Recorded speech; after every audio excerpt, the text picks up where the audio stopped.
Despite humans' advancements in science and technology, people still can't fully control and maintain someone's health. The reason behind this is because health does not only mean physical well-being. Sure, maybe one day, humans will find a way to cure all diseases known to mankind. But the other aspect of health is mental well-being, which can't be cured as easily. One of the most prominent mental problems is hyperbolic fear. I'm sure all of you have ever experienced fear in some point in your life. Humans usually experience fear as a logical response towards a situation that threatens their lives or well-being. But have you ever experienced fear because of something irrational, such as open spaces or even rice? Such type of fears is called phobias. It is estimated that 8.7% of Americans, or 19.2 million people, suffer from a specific phobia. One particular type of phobia is called apiphobia. It is derived from the Latin word apis, which means honeybee, and the Greek word phobos, which means fear. Apiphobia is one of the most common phobias, branching from zoophobia,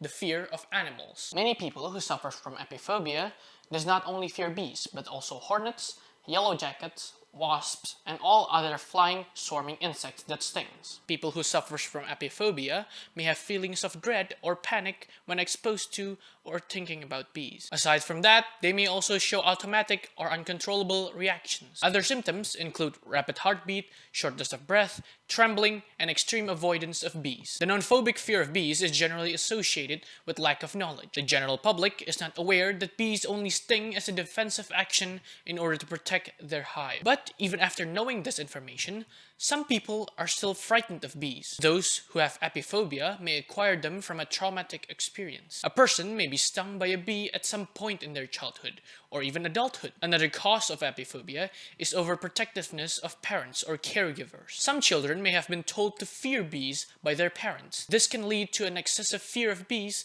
that carries on to adulthood, thus resulting in apiphobia. Most of the time, prevention of a phobia is complicated because phobias usually come from accidental events. But there are a couple of ways to reduce the chances of acquiring apiphobia. One way to do it is not to be overprotective towards children. Parents should not scare their children away from bees. Of course, this does not mean that parents should not warn their children that they may be stung if they are not careful, but parents should also tell their children that they will not be stung if they don't disturb the bee or beehive. Aside from that, people should also educate themselves that a majority of bees cannot even sting. In fact, only female bees of specific species are able to sting. Bees are also amazing insects.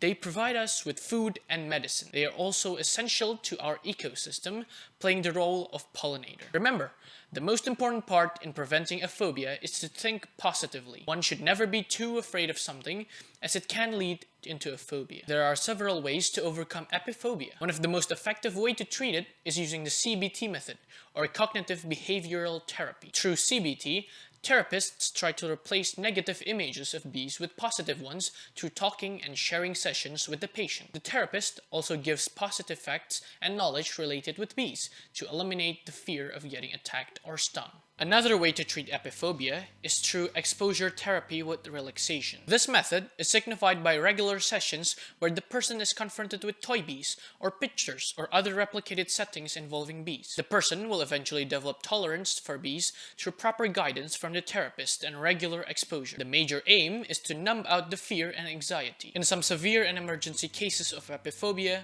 anti-anxiety and antidepressant medicines can be used to control the fearful feelings in a person. The medicines help to adjust the brain chemicals such as serotonin, which is responsible for determining the temperament of a person. But if all that still doesn't work to cure your apiphobia, you could always grab your trusty friend, the Flamethrower.